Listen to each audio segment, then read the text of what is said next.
gold is kind of the main asset right now, right? That they can turn to, and then they're down the road, if something like Bitcoin gets bigger, they can explore that. Some of the small countries can already explore that, but right now, even the gold market's barely big enough to increase its share unless the price goes up quite a bit.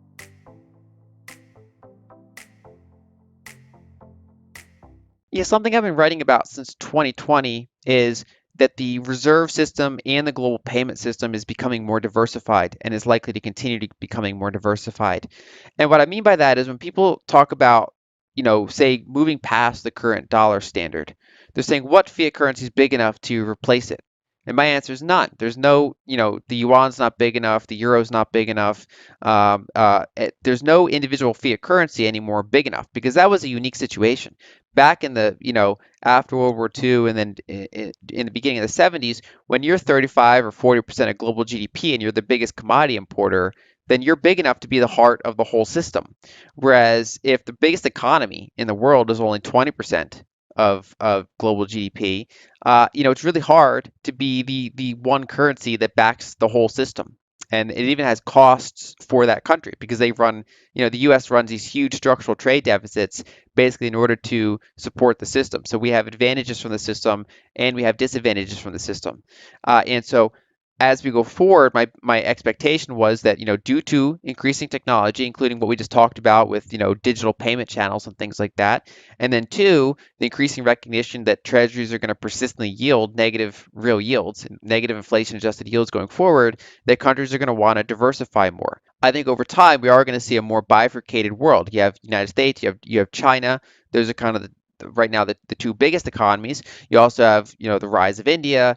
Europe's still a very large player, and to the extent that different countries can make alliances, right? So if Russia and China can hold some sort of alliance between themselves, in some ways they shore up each other's weaknesses because China is a manufacturing powerhouse. They're decent with technology, but they're short commodities. They need to import commodities in most cases, whereas Russia is kind of the opposite scenario, right? So they're good in aerospace technology, but they're not a large manufacturing hub, but they do have commodity exports, and so there's a kind of a natural alliance to the extent that they are able to make that work. And so I do think over time we're going to see increasing diversification of global reserves and global payment channels because it's less of a unipolar world and more of a either a bipolar or a multipolar world over time. And one of the winners of such a scenario is neutral reserve assets. So assets that countries can hold in their own jurisdiction that are scarce in some way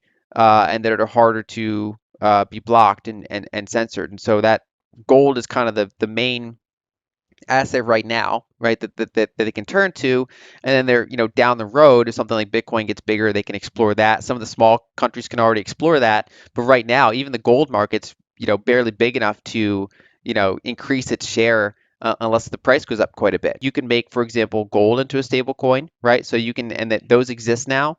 So you can have a token that represents, it's redeemable for a certain amount of gold, and that kind of competes now with the ETF market and other markets like that because you have certain advantages and of course certain disadvantages as well. You still rely on that counterparty risk. You still have that centralized risk that token is going to be honored for redemption of that gold. You don't hold the gold yourself, but you have a claim on it, and so it has the same problem with other claims, but it's a better technology form, and it depends on how much you trust it. So, for example, if say a shady company, if JP Morgan issues that, you might trust it less than if Sprott issues that, for example.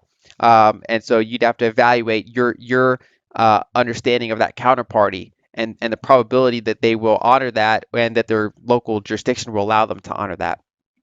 And then you have, for example, things like bearer assets themselves, like Bitcoin, where it's, a Bitcoin is not redeemable for anything. It just is a Bitcoin. And what people are buying into is a share of the network. So there's 21 million coins. They're divisible into 2.1 quadrillion partial coins, and people can own a stake in the network. And essentially what that gives them is the ability to transact in a way that can't really be blocked or censored easily.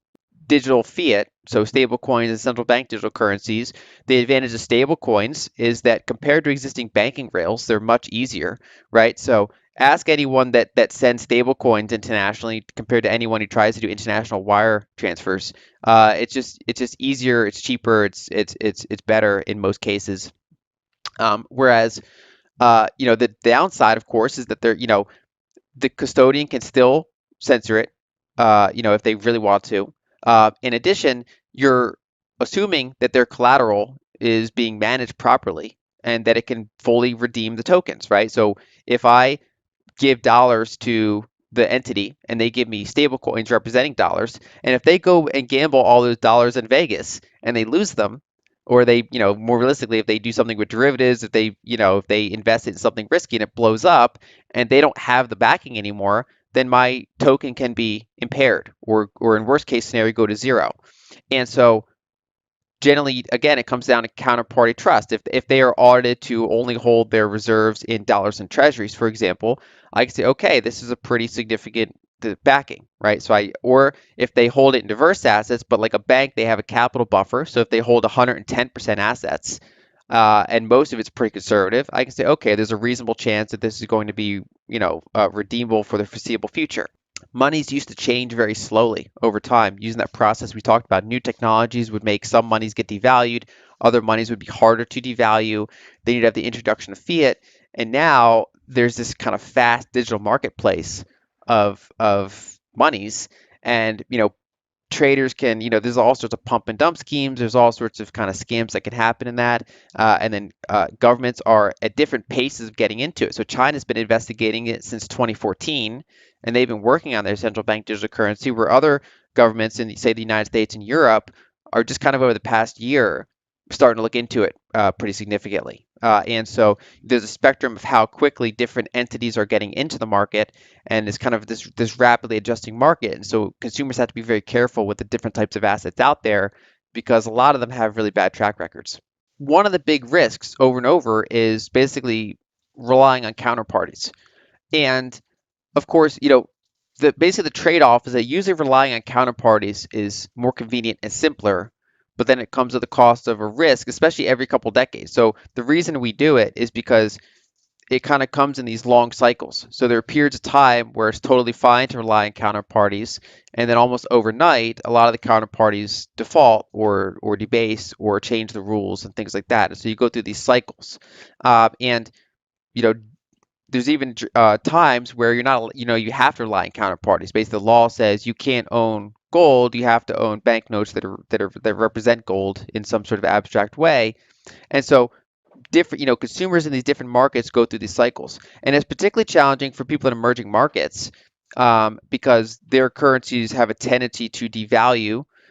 They go through these periods where even though they could be stable for a decade, and then they could break a peg, and they could, a number of them have hyperinflated.